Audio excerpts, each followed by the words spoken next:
Hello friends, welcome back to my channel. நான் மீஷோலேருந்து purchase பண்ணியிருந்த ப்ராடக்ட்டோட ரிவ்யூ பார்க்கலாம் வாங்க. இது என்ன ப்ராடக்ட் அப்படின்னு பார்த்தீங்கன்னா, ஹேர் செட்டிங் ஸ்ப்ரே கூட கோம்ஸுமே 10 ஃப்ரீயாக கொடுத்துருந்தாங்க. சீப்புகள் 10 கொடுத்துருந்தாங்க. இந்த ஸ்ப்ரே வந்து கரெக்டாக 11 இன்ச்சு இருக்குது. பெரிய பாட்டில் தான் இது. 420 ml. வெயிட்டே செம வெயிட்டாக இருந்தது.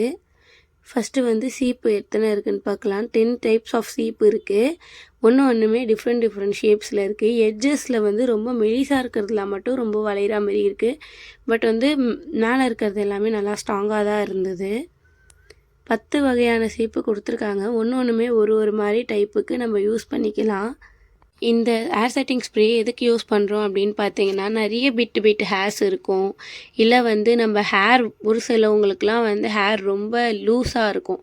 அவங்களுக்கு என்ன ஹேர் ஸ்டைல் பண்ணாலுமே நிற்காது. பட் வந்து அந்த ஹேர் ஸ்டைல் பண்ண உடனே நம்ம இந்த மாதிரி ஃப்ரண்ட்டில் கை வச்சுட்டு நம்ம கண்ணுக்கு படாத மாரி ஹேர் ஸ்ப்ரேவை மழை சாரல் மாரி தூவி விட்டோன்னா ஹேர் கலையவே கலையாது.